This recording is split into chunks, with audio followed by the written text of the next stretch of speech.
to the sixth edition of the Social Distancing Jazz Show.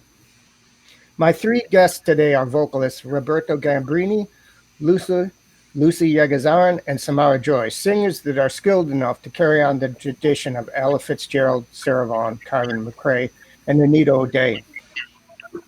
Excuse me. Lucy hails from Armenia and learned English from mimicking the sounds and styles and likes of Ella Fitzgerald and Sarah Vaughan by listening to her father's contraband records.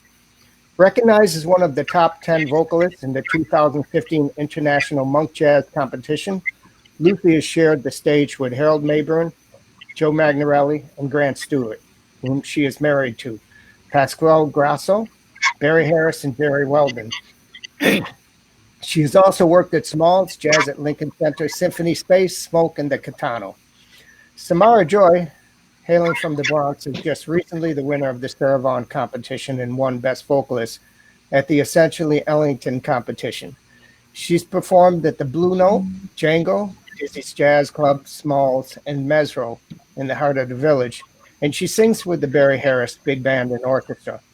She studied in the Jazz Studies program at Purchase College and has performed with Pasquale Grasso, John Faddis, Barry Harris, and with my trio at Mesro.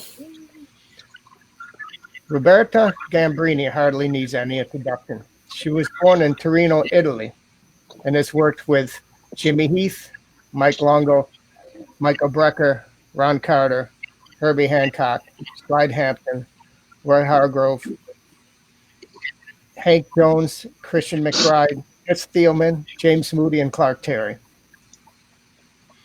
Born in Turin, Italy, her dad had played the saxophone, and she grew up listening to jazz records. Her first instrument was clarinet when she was 12, and then piano. When she was 18, she moved to Milan to pursue a career as a vocalist. In Milan, she worked in radio and television, and then moved to the U.S. with a scholarship from the New England Conservatory in Boston and one of the top finalists in the Thelonious Monk International Jazz Vocals Competition. In New York City, Roberta met Benny Carter, Jimmy Heath, and James Moody, who became her mentor and friend. All three are forces to be reckoned with. Hold on one moment while I get these three ladies on the screen.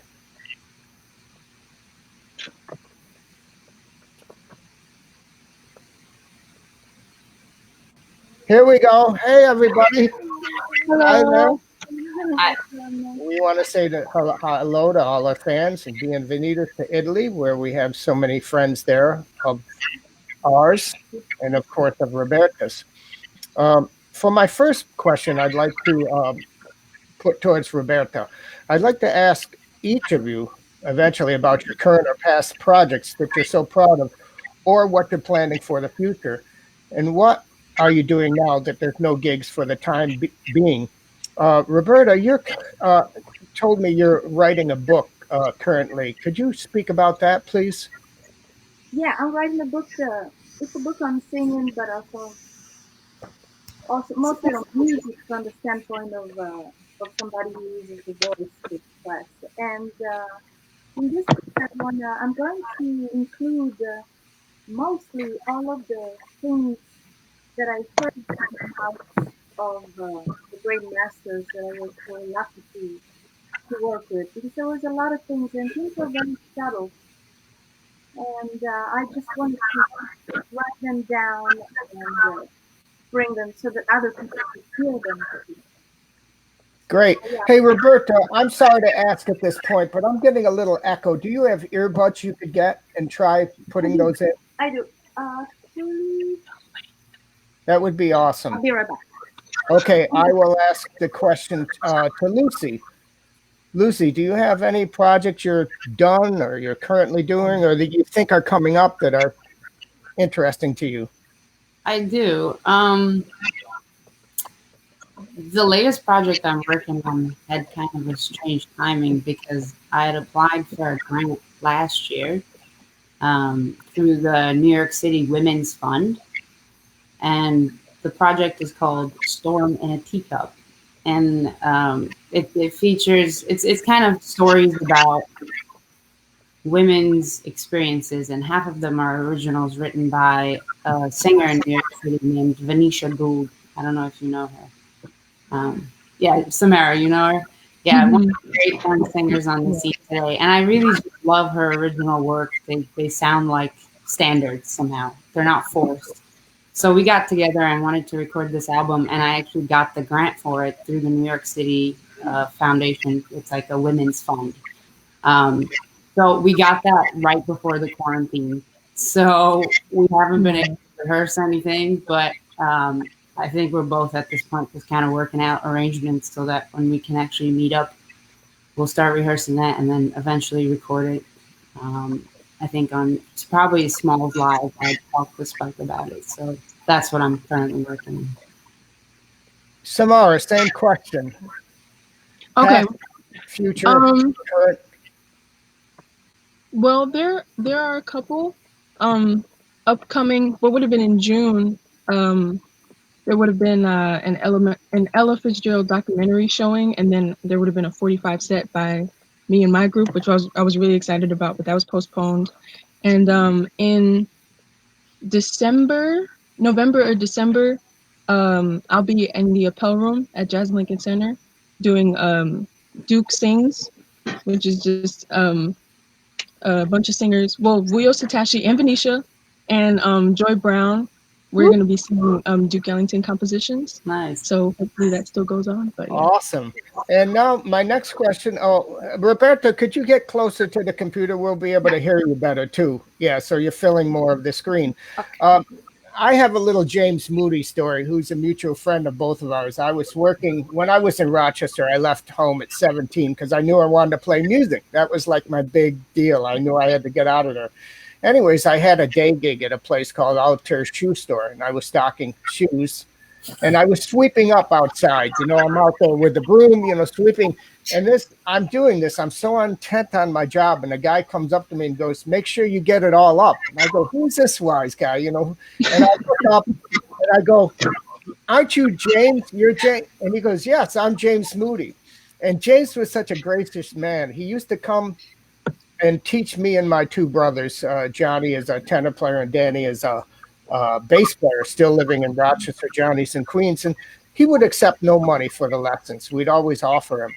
And we were all going to school, and we would go every night to see him. I mean, one of the nicest men and greatest musicians ever. Could you tell me a little about your relationship with James, Roberta, please? Yeah, for me, Moody was my father, really, American father. Because I moved here, my family was in Italy. I met him in the year 2001.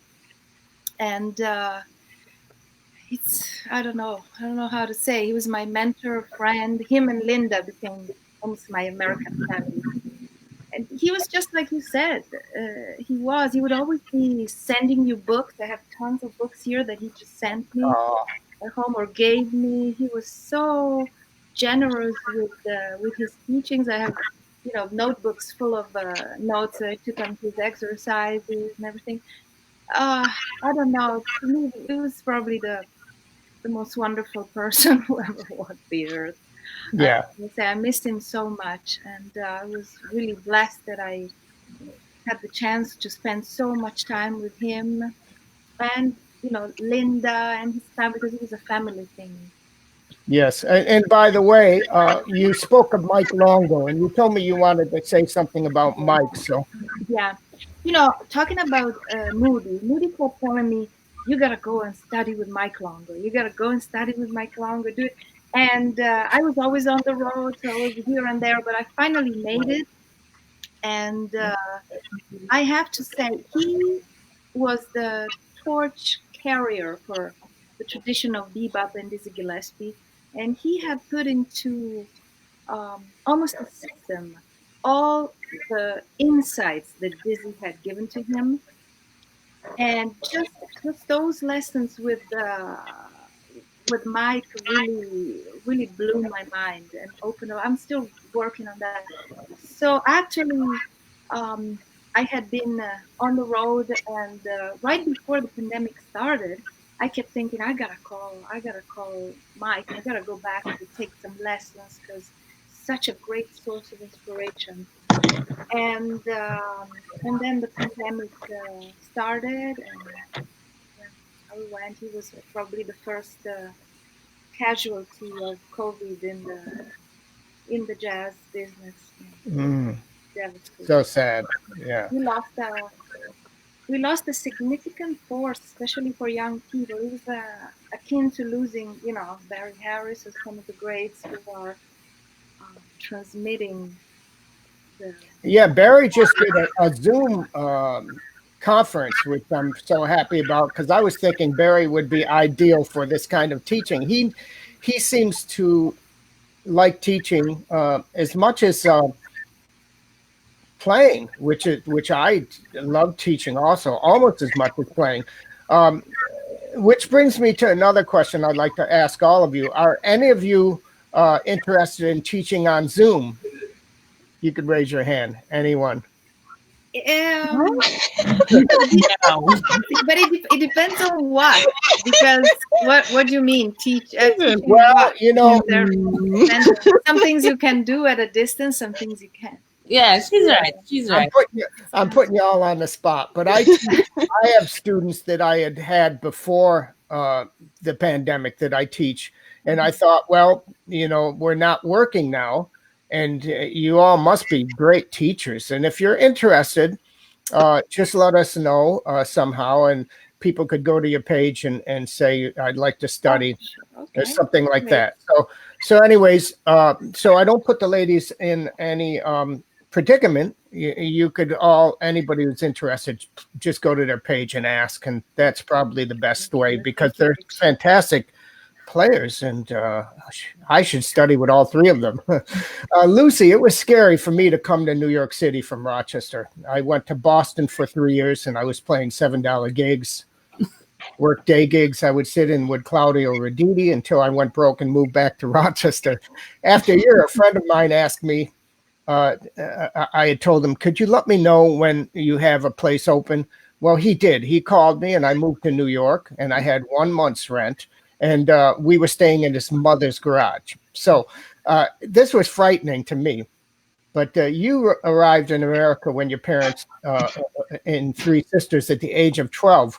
Was the move difficult for you, or did you find it delightful to come to America and play jazz and go to college? And Well, I think there's kind of a romanticized version of America when you're not in America. So I was partially excited to come, but I see Roberta laughing. She knows what I'm talking about.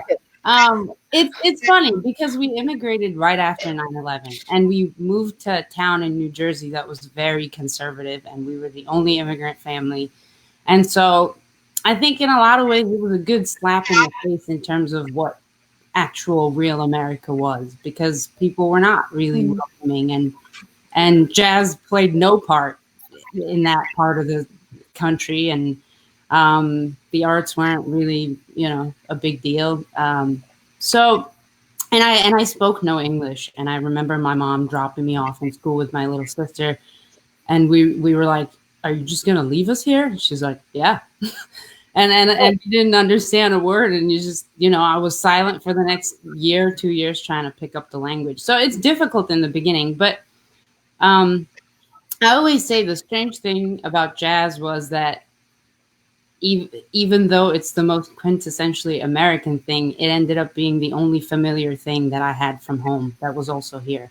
So it was kind of the one line that held me, connected me to my past, and ended up being my future here. So, I'm just had it before I came here, and only later, after college, did I decide to, go professionally into it and move to New York after college.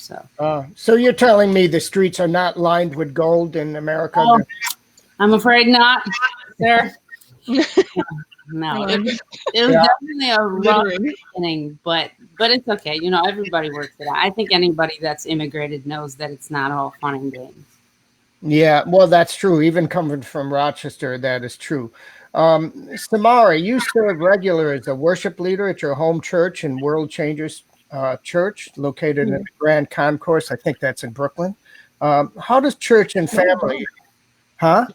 The Bronx. My bad. You are from the Bronx, and Lucy is in Brooklyn, and No, Roberta. I'm in the Bronx. Oh, Jesus. Oh, excuse my language. I'm in Brooklyn. Neighbors. Okay. Two in the Bronx and one in Brooklyn. All B. All start with B. Okay. And, so you're with the World Changers Church, which is not in Brooklyn. It's in the Bronx. Samara, how does that church and your family come into your singing or help in that your style? Well, I wasn't really singing a lot when I was younger. So like from middle school to high school, I was in a couple of musicals here and there. But I wasn't really, I wasn't gigging or doing anything like that. So I joined the church when I was 15 or 16. And I think that's where I kind of developed a sound. Like my voice was so weak when I started. I look back at old videos and I'm so embarrassed. I have to turn it off. But just going, I would be there every week, every Wednesday, every Saturday, every Sunday, just singing with people and learning and being, corrected, and then having to go back home and, learn the song the right way and stuff like that. So it helped me gain confidence singing in front of people, and also helped me develop my voice. I remember as a kid, church was so. I was just old enough to ride my tricycle, and I used to go to the corner to hear the church singers, and I had got on my tricycle and gone to the corner, and it was lovely, and I was lost. I was like a little kid a block away from my house, and a policeman happened to bring me back home, fortunately. But the singing was so beautiful in the churches in Rochester where I grew up. And Samara, you have a question which will help me. So could you please ask Roberta a question? I have a list of questions. Okay. Yeah. Places you enjoy performing for everybody. Great. Places. Every place has its own characteristics, so it's hard to pick one. For specific reasons, I would say an amazing place to perform is Brazil, because the audience in general are very, very musical. So if you start singing a song, and they're also very aware of their own music and very proud. So if you start singing a song by Antônio Carlos Jobim in Rio de Janeiro, the whole audience will sing it with you. Some of them will mark time, maybe with matches or whatever. It would always be in tune. It was always be in time. It's pretty amazing. But every place has its own characteristic, its own soul. So I really cannot say there's a particular place in the world where I don't like to perform. That's funny about traveling. When I would travel to Beirut or some Lebanon is amazing too. Oh, my God! Beautiful. Lord! And look, people, jazz musicians. If you go to Cuba and you play Cuba, music, of course. See, every place. It's like I think don't try to out Cuba them. I mean, they know the music, and what they want to hear is American jazz. I mean, it could be influenced, and maybe you could get one song with the correct clave, but don't try to outdo what they do so well there. I think what they want is to hear us do what we do so well. And yeah, it's okay to influence.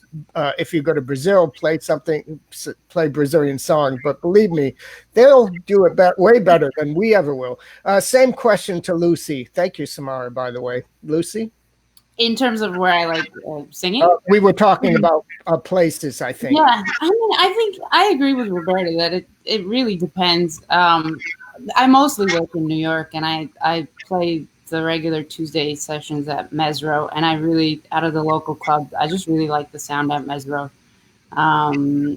Maybe it's the way it's set up, like how the talking crowd hangs out in the back, so you have more of quiet up front, but if you want to talk, you can hang out in the back. I just kind of like the vibe of the club, so yeah, I really like playing Mesro, and I think it's kind of a musician's hang in New York. I think a lot of musicians like going. I sing a lot of Armenian folk music too, so that sort of stuff I actually like doing in Armenia and monasteries, because the sound is just it's amazing. These buildings were actually built for that. So the acoustics are amazing. So whenever I'm back home, I really just love doing that. Yeah, Mesro is great. To me, it's like Bradley's without the after hours and the drugs. But I really do like going there and hanging and seeing. I mean, Bradley's. I used to see uh, Art Blakey come in with girls on either arm, or Tommy Flanagan would walk in, or Gary Bartz, and anybody could walk in at any time. And now we have the same thing at the Mesro and 11th Street Bar. I'm there sitting in. Samara pops in, and Lucy pops in, and the musicians. It's like a watering hole. Samara, since you asked that question about places that you've worked that you've enjoyed so much, could you answer that yourself, please? I have not. I mean, I enjoy singing in the city a lot. Recently I was asked to well, recently being in January, which feels like years ago, but in January I was asked to sing at a wedding in Dubai, and that was my second time ever on a plane. So, Wow. which was also very nerve-wracking, but I would that takes the cake. I love New York. I'm from here. We don't have folk songs. I wish we did, but but yeah, that Wow, jazz in Dubai. yeah. I actually had a question for Roberta, if I may. Sure. Please. Please. I hear, I play with older musicians, and it's very interesting for me to hear about what New York was like back in the day, back before I was born. And I'm just curious and most of the people I speak to are instrumentalists, and I get the gist of what the scene was like for them. How would you say the business has changed since like the early '90s or '80s? For singers especially. Actually, I was in Europe in the early 90s. I moved to New York in 1998. Okay. So it was, unfortunately, I think the year after Bradley's closed. Mm-hmm. And when I was in Italy, I would constantly hear about Bradley's. So that's the one place that I really wish I had the chance to experience, because I understand that the end of Bradley's marked, according to a lot of the older musicians, that was, in their opinion, the end of, An quote era. unquote, good or great New York. So I don't know. When I moved, it was 98, and it still was. I mean, I saw the decline in the course of 20 years. That I cannot deny. I saw it. But also because I think it's because New York was still a place full of the masters. They were still active. They were playing. I used to go hear John Hicks. He would play in a small place called, what was the name? Jezebel, maybe something like that. There were a lot of small places where you could hear all of these really really great players. And then, the crisis hit. Then the crisis of the record companies hit, the internet and blah, blah, blah. And it was just an incline. And then all those masters started, unfortunately, passing away. The club started. And I don't want to talk like pessimistic, but there was a little decline. But I think the decline is cultural.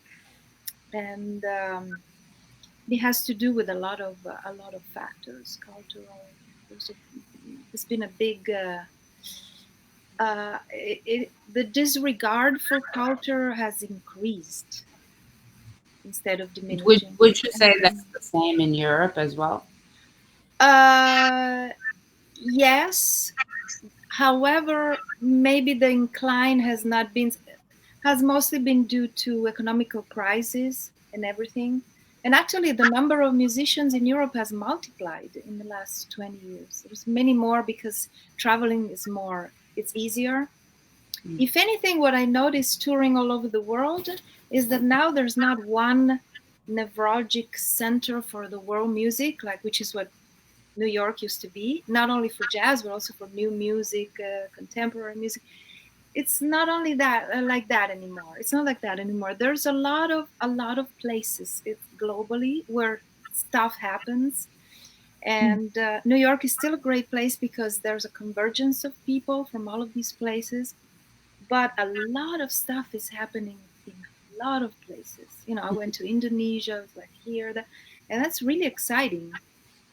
And unfortunately, a lot of crisis also happening everywhere. But I think we're going towards experiencing music really more as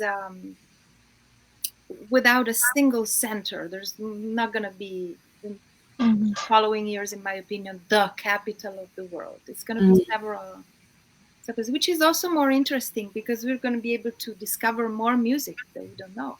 There's a lot of stuff out there. I mean, Armenian music is amazing. It's just one of those. And there's great Armenian jazz players. I played with an Armenian pianist in Europe, and there's a lot of places where a lot of stuff is happening. As long as we don't forget, of course, where the music that we want to call jazz. Some people don't like. I like it. The music of the masters, because for me, it's the music that James Moody, Dizzy Gillespie made, and it's definitely, sorry, African American music. So just like the same way we study, whoever wants to study Italian opera studies Italian opera and recognizes where it's from, there needs to be the same depth of attitude towards jazz. And once that is established, then it's music belongs to the world. That's what Dizzy used to say. That was the center of Dizzy's thought. Mhm. New York is still, I think of it as it's a true melting pot. I mean, culturally and jazz wise, but jazz musicians all over the world have grown.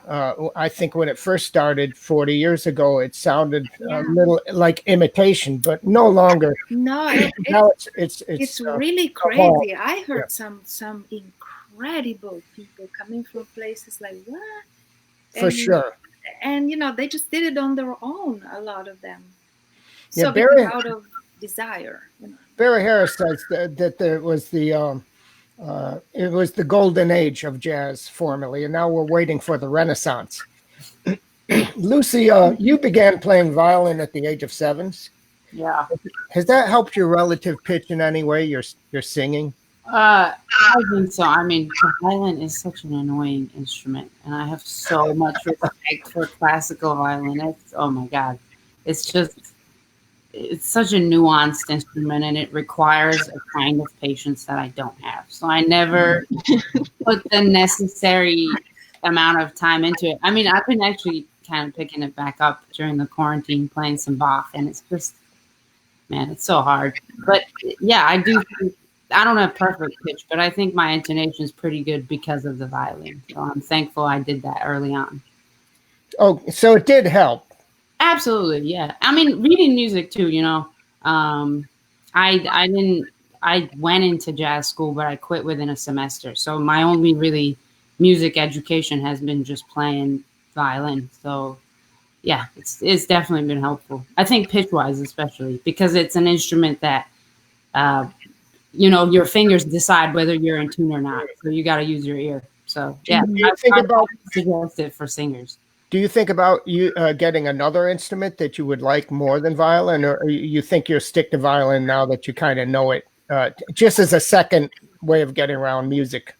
I mean, I should definitely work on playing piano. Like piano is great. Would be helpful, but at this point, I think I'm most comfortable on the violin, and I've just kind of stuck to it. So I think I'll be staying with that. But I never play it in public. I think my philosophy is do one thing and do it well. Don't do 10 things okay, Mm-hmm. So as you age, that may change.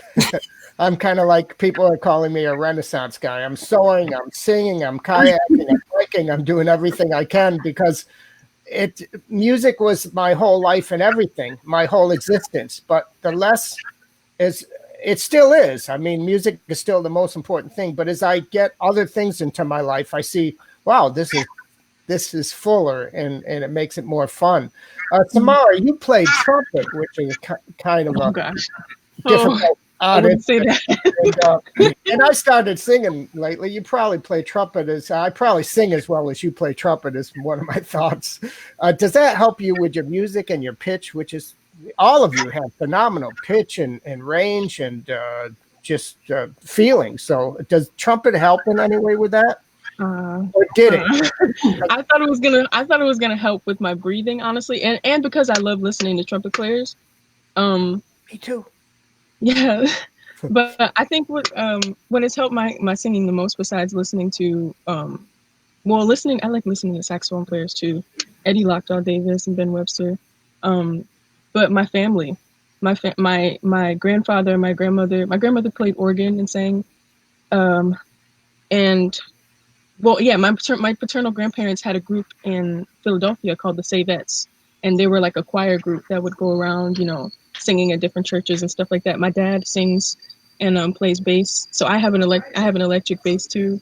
Um, so I kind of, I try to copy him sometimes. Um, yeah, my aunts play piano and sing, so that's really where my Musical family. yeah. That's wonderful. That really does help. And my family was the same in the whole Italian way. We would get together in my Uncle Pete's garage, and there'd be like 30 relatives there. And my brother would play saxophone, one would play accordion, and we would have pasta and turkey and just so much food. And then it's just incredible playing cards and listening to music and dancing and singing and just so beautiful. Roberta, you worked with Dizzy Gillespie Band, and I was just listening to your track of Old Black Magic with a smaller band. And I was wondering, do you prefer one over the other, or do you love them both for different reasons equally? No, I love them both, but I love them both, but playing with the big band is special for me. Yes. It's not that I like one more than the other. It's just that there's nothing like a big band. And in particular, the Dizzy Gillespie All-Stars Big Band, which is the big band you're talking about, is something very dear to my heart. It was James Moody who brought me in that band. It was 2004. And that was an incredible band. At the time, and the saxophone section was Jimmy Heath, Frank West. Oh, it was like insane. Malcolm Miller was playing piano. The trumpets were Claudio Roditi. Slide was conducting and writing arrangements. Wow. I think with the big band, especially, it's all about the writing, of course. Yes. That big band has an incredible book. Not only the historical charts of the Dizzy Big Band, but constantly got renewed by charts written by the likes of Jimmy Heath or Slide Hampton. What an arranger! It's like wow. So being able to be in the middle of the music like that and experience and hearing the lines of saxophones, the way it's a thrill because you're right smack in the center of the music, and that actually has helped me a lot to open up my ears through really the works of these great arrangers. Yeah, well, I was fortunate enough to work with Sinatra for 5 years, so I certainly know what you're talking about. And some of the musicians I worked with, the original piano player that played Chord of the Three, and Carl Fontana on trombone, and I knew Frank West really well. But when you talk about the musicians that have passed away, those kind of sounds are not what's taught in school. Somebody could copy a Coltrane solo or a Sonny Rollins solo, but nobody's going to copy Lockjaw Davis. I'm sorry. Nobody's going to copy Stanley Turrentine. No one's going to copy Sweets Edison. But I will say this, there's no lacking in musicianship today. I would go down to Fat Cat, and the jam session would start at 2 a.m, and I would say, holy cow, I would go up to them after a set, and where did you guys learn to play like that? And they say records. And I said, damn, that must be some good records. So jazz is not dead by any means. Perhaps it's taking a nap right now during the coronavirus, but there's no lack of great musicians. But what I do miss is that character in the playing, that was so. And in life also. And in life. It goes together. Yeah, Woody Shaw and many of Philly Joe Jones, you could not only tell what they were going to play in 5 minutes, you could not tell what they were going to do in 5 minutes. Woody Shaw would say, let's get in the car and go to Art Blakey's house or something. 5 minutes, I'm going, geez, this is exciting. This is really experiencing life. And things are a little more sorted out. But I do want to say the musicianship is still highly incredible as is judged from you three singers. Lucy, I was curious. You're married to Grant Stewart. Are you married to I'm Grant? just engaged. I just got engaged, but Oh, you're jumping the gun. But I was going to say, are you married to Grant or is he married to you? You know, I'm just joking. You know, Congratulations. Congratulations. Thank you. That also happened right before the quarantine. I was having a great year so far. yeah, I often think, what would it be like to get a mate? Maybe I should get married, but it was much cheaper to get a dog and pet rabbits, easier to clean up. But being married to such a great player, does that help in your music? Do you find alone time to practice and do what you need to do? And the same thing for Grant. What's it like to be in a couple in the same apartment? And hopefully it's a large apartment where you have your own space. It's not actually. It's not. But so far so good. So I think we're good. I have to say, I think I know a lot of jazz musicians that date other jazz musicians, and I myself have only dated musicians.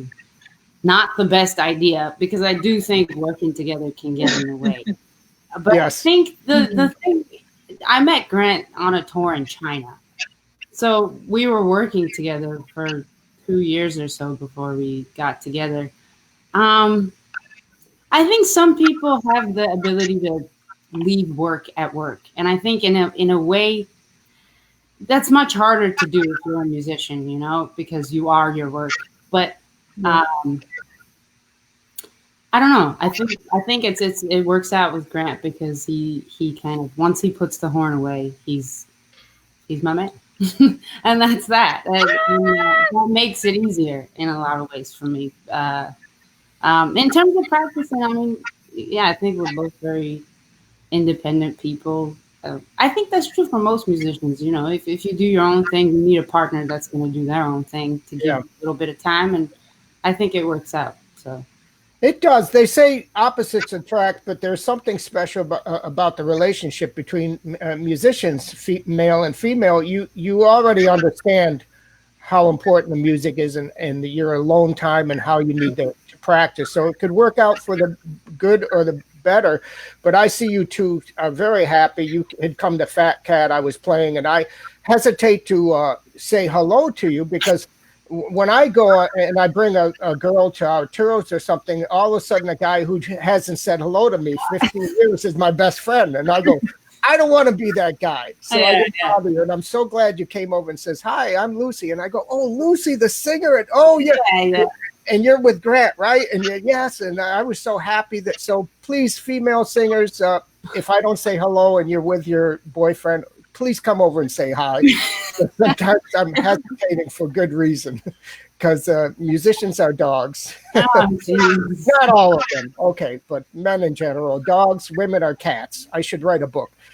Samara, I read this, and I don't know if this is entirely true, but you considered pursuing a career in the STEM field. And STEM is an acronym for composed of the words science, technology, engineering, mathematics.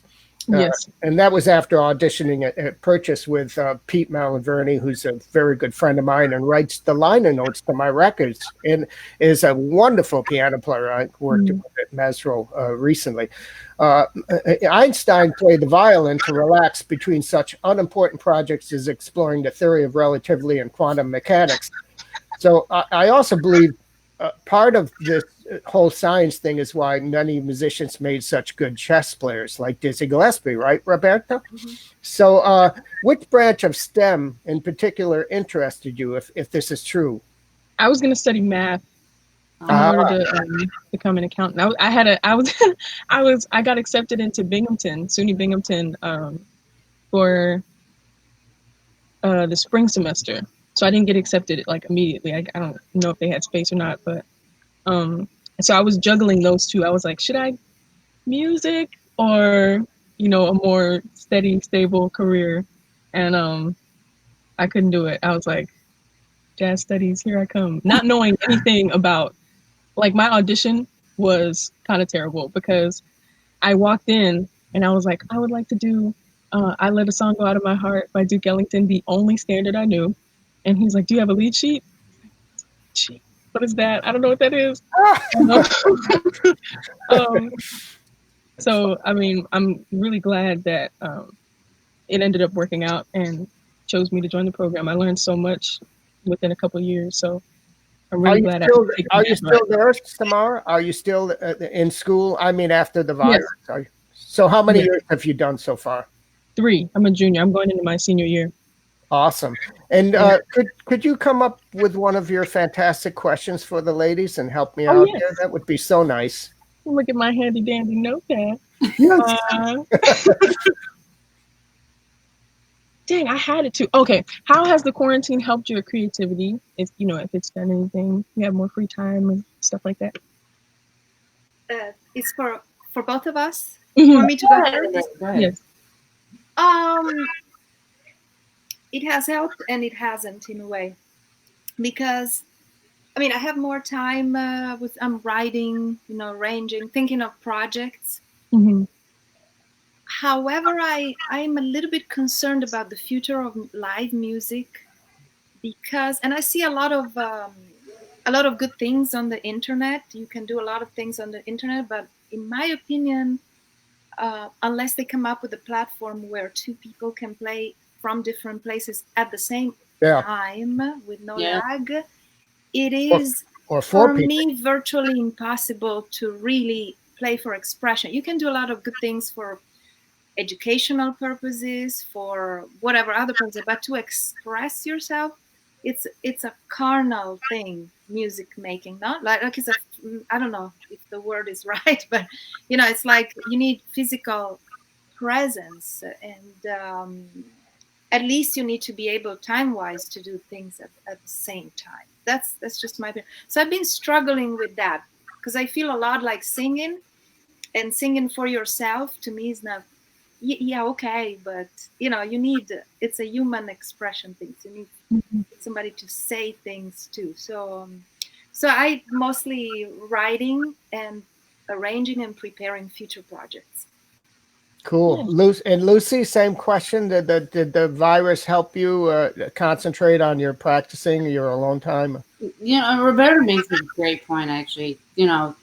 I'm sure you're all seeing everyone's posting online little projects they're doing, which is great. But I do think that I think the essence of playing music together is in the physical togetherness. So it gets rid of the core beauty of what it is to play jazz.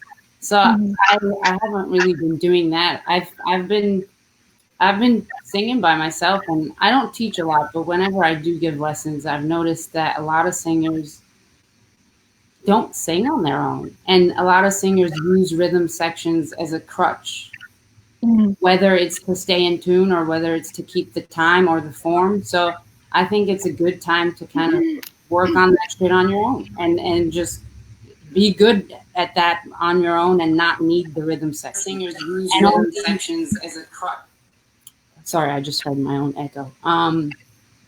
But other than that, I also draw a lot on the side. I find that to be a great solo activity. So I've been drawing a lot and kind of focusing on other things, playing violin and working on this upcoming project that I mentioned with Venetia Gould. So great. And that echo was my fault. I must apologize. I'm not seeing the comments live on Be Live, but I went to my iPad briefly to try to get them, and that caused the echo. So forgive me. Samara, could you answer your own question? Yeah. Related to music, I agree with Lucy. I don't know if I'm pointing the right way, but I agree with that, because I definitely noticed that I'm using rhythm sections as a crutch for the time and the form and whatnot. So I've been trying to use the records for that, but also singing by myself, learning how to do that more. And I'm learning how to cook. Reading more, because I mean the schoolwork has always really dominated, in my opinion. So it's just, as long as like getting the assignment done and everything like that. I had a job. Well, I worked at a grocery store, So it was like work and school and family and all this kind of stuff. So now everything is kind of, although I've lost a couple of people because of the virus, I lost my high school music teacher who taught me Uh, I Let the Song Go Out of My Heart, um, and a couple of friends from church. I think this time has really helped me come back to me, you know. So I'm grateful for it. At the same time, praying for everybody who is going through a rough time. I'm really grateful because I live with 8 people. I'm here with my cousins and my grandma and my mom, my dad, my brothers. So I mean, I was always on campus. So being here with everybody, I'm talking to my parents and my brothers and stuff like that, not coming home at 3 a.m. and stuff. So um, I'm grateful for it this time. yeah, I've begun singing. I was didn't tell people on Facebook. I kind of keep my personal stuff, but I was injured with 2 discs and was bedridden for a while. So I started singing a lot, and I started to like it so much. I says, "Well, I'm singing every single day. Let me try this on a gig." So I started singing like one song per set, and I realize I'm not in the league of Chet Baker or you ladies or the great singers I've worked with, which were James Taylor, Tony Bennett, Frank Sinatra. But one night I had sung Crush on You with the verse, and one of the girls leaving, she said, I had never cried before during somebody's set. And I says, cried? I said, it was that bad? And she goes, no, it was that good. So later I says, I'll leave this alone. But I had to tap her on the back, and I said, excuse me, she's leaving the club, and say, what song was it? She says, it was the one you sung. So I felt, well, at least I'm emoting and getting something across. Now, on the other hand, I'm playing at a jazz club, and the club owner comes up to you and says, Richie, your playing has gotten so much better, but you're singing not so good. And I'm going, okay, so I've gotten both sides. Never believe the critics, but I do love singing, and I'm going to continue it. That's one of the great things about aging. When I passed 63, I said, you know what? I'm going to do what I want to do, and I kind of don't care. And if the people pay money and they applaud, then it's cool with me. They seem to enjoy it. So that brings me to a question. Being a fledgling singer, Roberta, do you prepare for a gig with warm-ups and set lists and generally getting into the head of, what you're going to do? Yeah, normally, yeah. Unless I play in circumstances like duos where I know the player, and in that case we can go and just do whatever. Like I played duo with Cyrus Chestnut. I've known him for a long time, and Wow. it's like, and it was like that playing with Hank Jones too. It was never even any discussion on what we're gonna do. He was just gonna play and look at me, and I would go.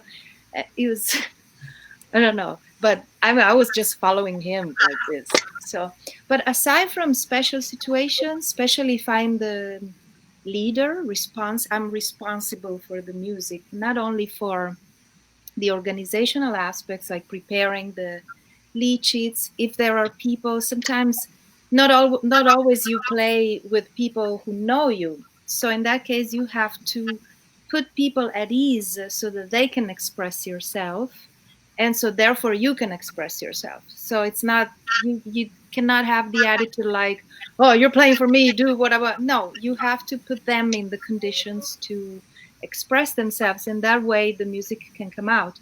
But in order to do that, you have to give them clear indications that then they can expand on. So because music is never the same, so I prepare like basic lead sheets that I'm sure of, that I know the changes. I sit down, the possibly the correct melody, and that's very important.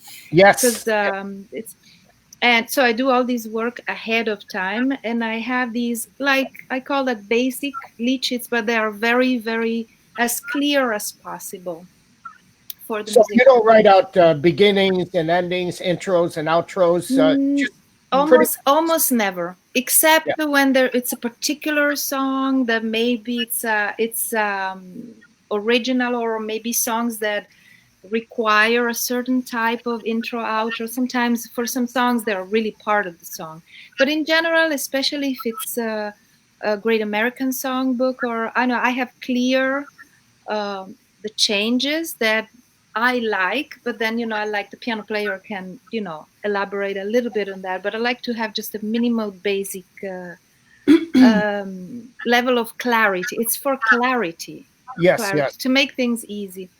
And but yeah, it's your responsibility to do that as a yes. singer, your responsibility, and not other people.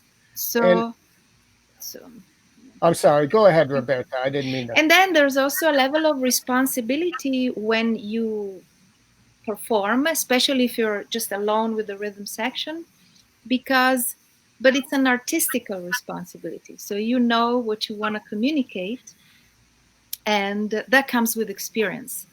You know what you want to say with the songs, and theoretically, when the things are good, you really are listening to the band, know exactly what you want, but also be open to what the way they interpret Right. in with you. So it's a mutual inspiration. It's you're never out there and they have to play for you and do it. Meh. Yes. Doesn't work like that. However, in order to get to that point, especially people you don't know, you have to give them a minimal clarity, and then look at what happens. Maybe stuff can happen out of mistakes. You never know. Yeah. Well, you're Either like mistake you're or like Martin Scorsese. You're giving a little direction, and then you let the actor do what they. yeah. And But I learned that a lot with playing with a salsa band, because I would say, okay, to the conga player and the bongo player, do this, do that.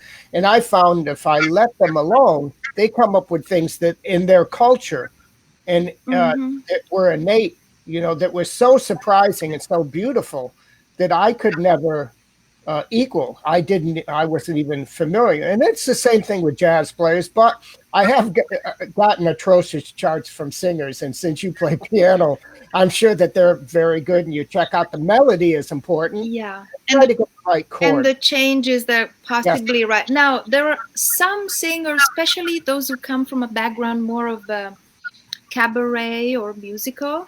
Some singers have detailed charts with all the piano parts written, and that's a way to go. I personally don't like that because I find it like a little bit caging Confining. in Yes. a way, and also it limits not only limits what the band can do with you and the direction you can go,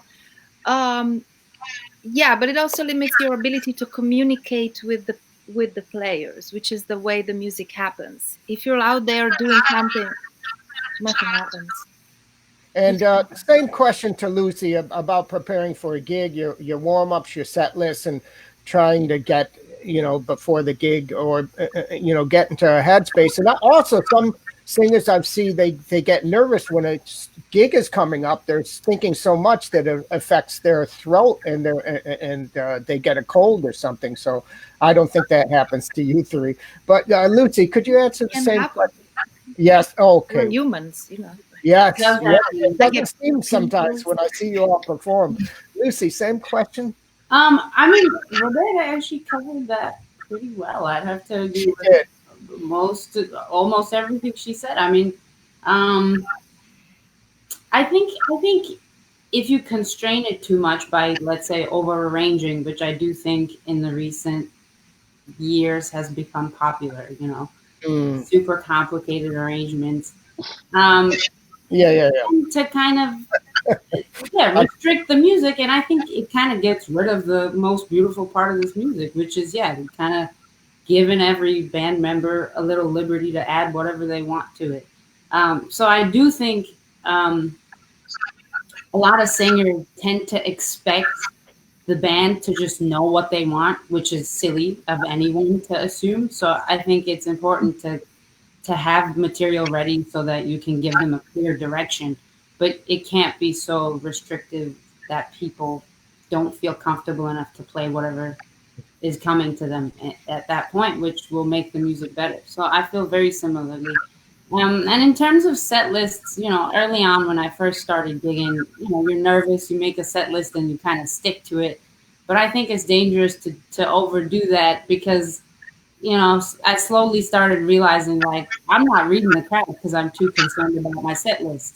So I've kind of stopped doing that. If if there's like an obscure tune I want to play that night, I'll bring a chart for it. But otherwise, um, I'll play something and see what the crowd feels like, and then go from there. And then, like Roberta was saying, depending on who you're playing with, you kind of know their repertoire and they know yours, so you know what to call, whether to make sure they know it without a chart. So.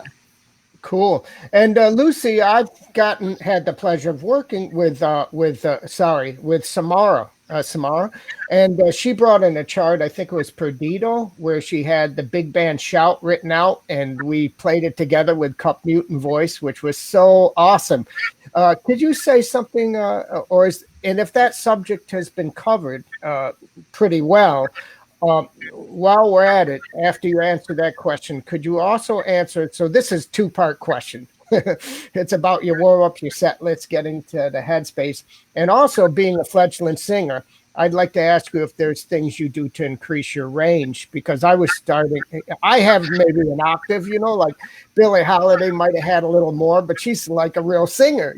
She moved me. I don't have that voice. So I'm trying to get more range, and I started to do exercise like and get my voice as high as I can. For some reason that helps rather than just singing. Could you speak about what the question that was just posed, and also about trying to increase your range or vocal abilities, exercises that you do or you were taught in school? Go ahead, Samara. Oh, me? Yes, please. I thought you were talking to Lucy. Oh my God. Yeah, I mentioned her name at first. That was my bad. That's on me. But no, please, Samara. So how I prepare for a gig, and the same question, and then also about exercises that increase your vocal range, because Roberta and Lucy kind of covered the subject. So I'm asking you a double question. Right. Okay. Set list, getting into the headspace, and then exercises that can help you increase your range, or just that help you in general. I will forget. That's okay. It's a lot to remember. Well, I've just started recently getting my own gigs as a leader, which is kind of like frightening sometimes, because I'm like, I'm too young for this. I need to like sing with people more and not necessarily lead yet. How old are you now? I just turned 20. Ah. So at first I did get really nervous and kind of over prepare. It's like I need a bunch of songs that nobody ever does before, has ever done before. This needs to be the best show ever. But as I learn and as I watch incredible singers like yourselves, I learned that singing songs that and living with those songs is better than just getting new songs every week, So yeah, that's when I think about putting together a set list, I think about the contour. Like maybe sometimes I want to start with a ballad, or maybe sometimes I want it to be really fast, really up tempo, and then go from there. So I think that's what I think about when I think about how I want it to be from beginning to end, and hopefully that'll get better with time. And as far as exercises, mostly I've been recently getting into bel canto. Am I saying that right? Bel canto exercises? Who is Bill Canto? Bel Just canto. kidding. Who is Bill? El canto means the beautiful singing. Yeah, I found a book on those exercises, which has also been very helpful. And in terms of expanding my range, I go like in terms of going low, right? So my lowest note is probably an E flat like 3 or something. So every day I'll try to go down by half steps to see if I can get lower, and the same as far as my higher range. So yeah. Cool. And Lucy, what do you do any exercises, or did you that help with your range or with your singing abilities? I'm interested in being a beginner singer. Honestly, personally, I think 99% of any issues you're having is a lack of air. So just breathing will help you get to anything. In terms of exercises, a lot of times actually I'll just sing like Kaiser violin exercises or something, whatever I'm playing. I'll just sing that. Um, Otherwise, I just like learning tunes. So I'll do a lot of practicing while I'm learning a tune. Like if there's a short, 3 note phrase I'm having trouble with, I'll just kind of slow it down and just sing that Hmm. in different ways and just kind of use that as a long tone or something, long tone pattern. But really, for me, I don't know. Maybe it's different for other people, but any issue I have is eventually resolved with just having more air. Ah, well, that I do know how to breathe, so that's a very good thing for me. Roberta, same question. Did you do exercises formally, or do you do them today that help you in that respect?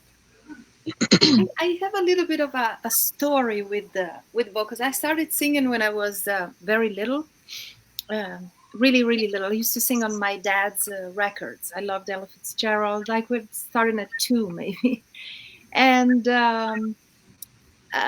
I sang every day for my whole life up until the moment I started really singing, which was very early. I was still a teenager. My first gig Mm. was I was 16. Yeah. But I was singing naturally because that's how I took things. It was very, and I never had any constriction or feeling of being, I could sing high notes, low notes, because simply I wasn't thinking. And right after I started singing professionally, I said to myself, okay, now I must study, you know, Mm. formally because, I have to blah, blah, blah. Blah, blah, blah. And at the time, the only possible solution was to study with a conservatory teacher. And it was mostly meant academical. I'm saying academic because academic is not classical opera. Yes. You're studying a system, that generally thought to be. So the vocally is a classification of the Fach, which is the vocal register. It's more Mm. important that than range. You know what I'm saying? Yes. You have Yes. Mhm. to you have to evaluate your color and where you're comfortable to express yourself rather than trying to stretch and who cares? In that it will come. It will come if you're doing things naturally. Come by itself. But I hope anyway, yeah, it will. But anyway, this teacher, uh, and I sang something like Donna Lee or something, because things I used to sing those things. so. And she said, "Oh no, you're doing everything wrong. First of all, you're a soprano, so you cannot go under a certain note." I started putting in a lot of rules of the academic world, and as a result, I try to form myself to what she was saying, which was not natural for me. And as a result, after maybe a year of this training, where I was trying desperately because I was told, "Oh, I lost my high notes, uh, gone." And so I wow. said, "Okay, maybe these things are not the right things for me."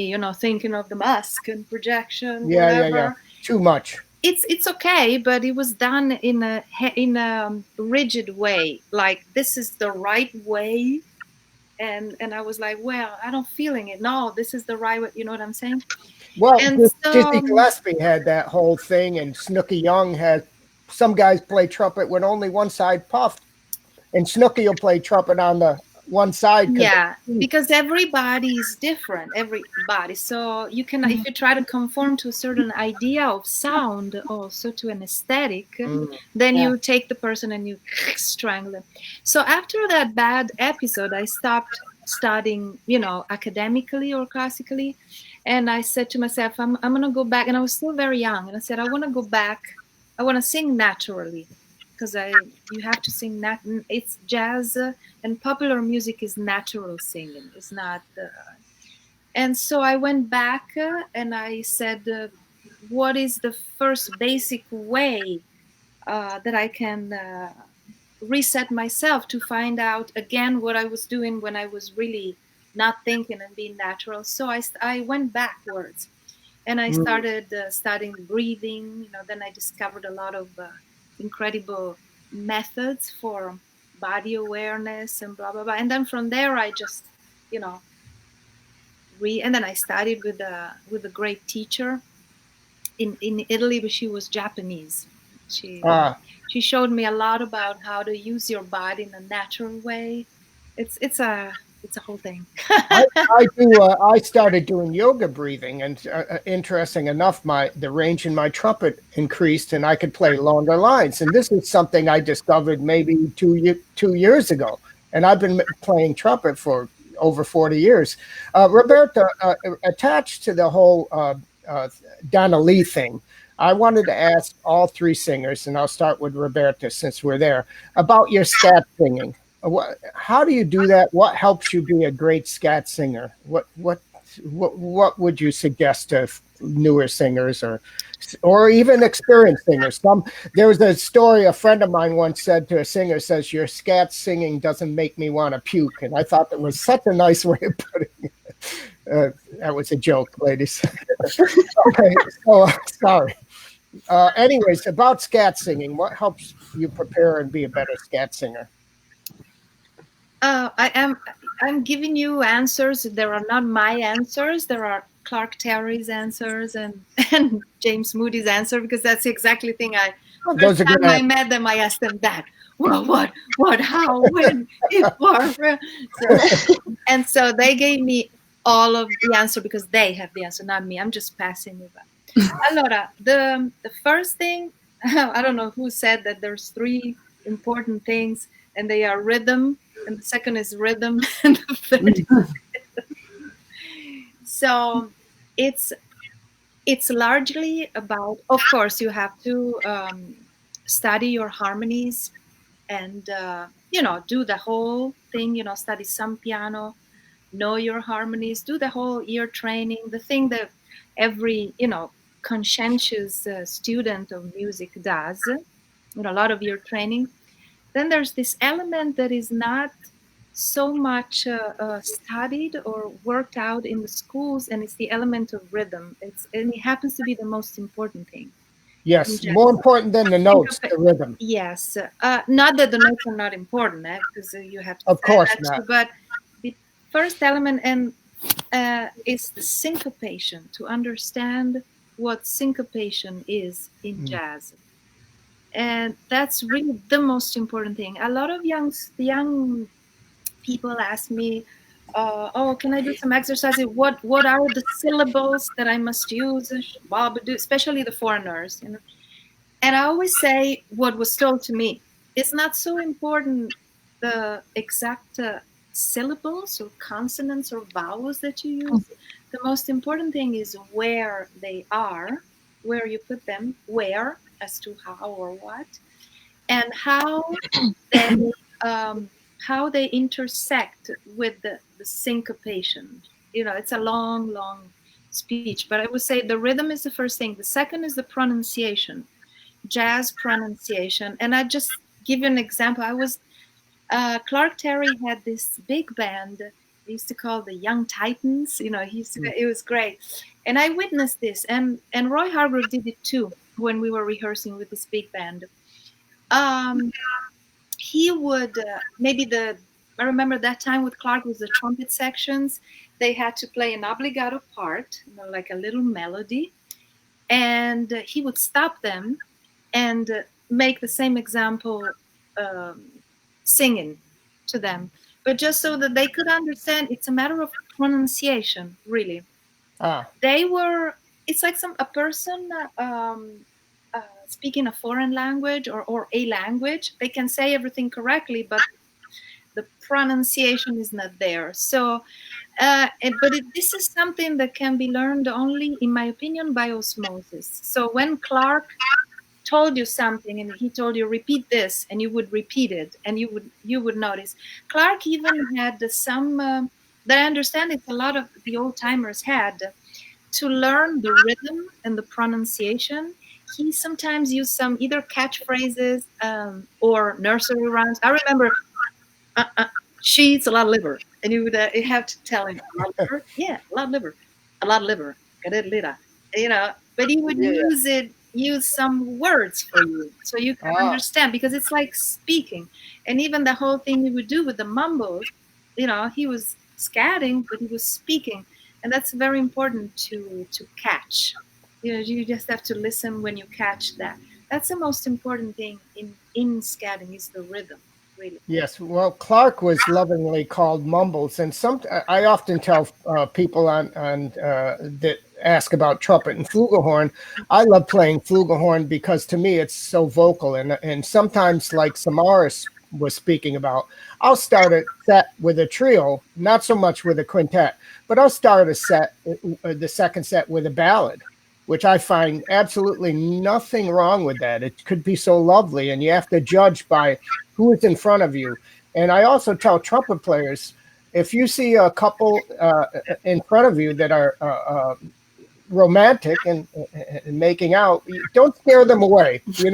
Try to play something pretty, even if you're playing trumpet or flugelhorn, that you should try to read your audience. The audience is my friend.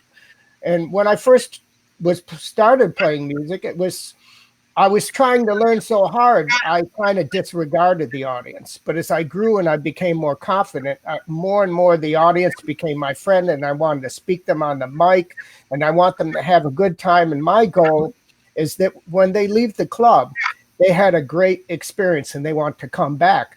Lucy, the same question, since you are also a fine scat singer, could you speak and tell us what you would do that helped you? I'm sure that your experience playing the violin and the pitch helped somewhat.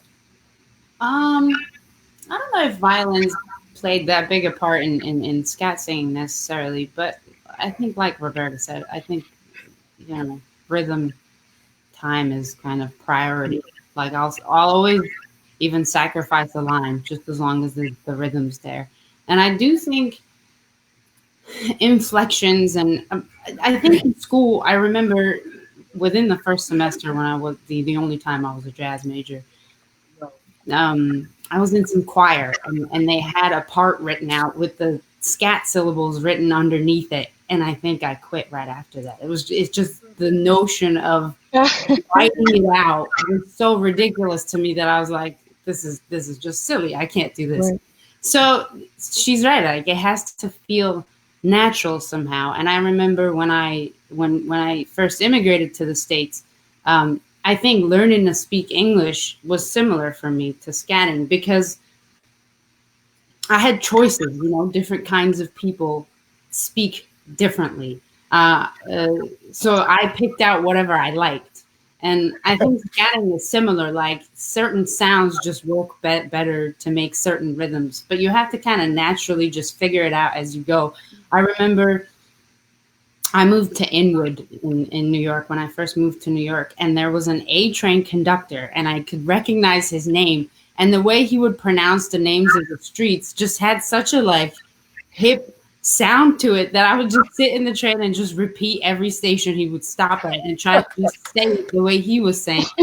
So it's just very much like working, you have to hear the rhythm and figure out the best sound inflection to use to get it out as accurately as you can, that's all really there is to it. And I think in a lot of ways, people who don't call themselves singers, like Johnny O'Neill, to me, he's like the best example in New York of a great scat singer. And I go to see him because the way he scat sings is so natural because he doesn't have that forceful, he doesn't have those syllables. He just does it in such a natural way that it's like, of course, that's how you do it, Yeah. So there's an element of not trying too hard. You have to figure out a natural way to create the rhythm. Cool. And Samara, we did the song Perdido, and did you write out, a couple questions. I'm not sure if you scat, but was it you who wrote out the whole big band arrangement for a chorus that I played with a cup mute behind you because you were scatting there? Secondly, do you scat? And also you could talk about rhythm in your phrasing if you're not a scat singer. Are you a scat singer? Do you want to? I wouldn't consider myself yet. I'm still very much, I want to be. So I'm still in the stage of absorbing, you know what I mean? Just kind of absorbing and not only transcribing, but soloing in conversation, for lack of a better word. So if a playing along with Kenny Dorham, and he leaves space in his solo, then I'll try to answer, you know. So I'm not, I'm creating as well as learning from. So I wouldn't consider myself a scat singer yet. I wrote that for Dido arrangement because I liked the shout chorus. I wrote it originally for the competition. So and I thought it was really cool, and it was to learn. So I was proud of it. Yeah, I really love you guys for being such amazing scat singers. And what was the other question? Well, I think you kind of answered it. The whole KD about the phrasing thing, how not being a scat singer yet, and neither was Billie Holiday, who was one of my favorite singers. Now, scatting, funny story. I always thought if I was going to cry listening to a singer, it would be Billie Holiday. But I was in my Aunt Mary's car listening to Ella Fitzgerald, and she was scatting. Maybe it was a Tisket, a Tasket or something. And all of a sudden I started to think, wow, this is so hard, and she put so much time and effort into this, and it's so beautiful. And I started to tear up, and I says, this is Ella. I should be Billie Holiday. What's going on? Billie's much better.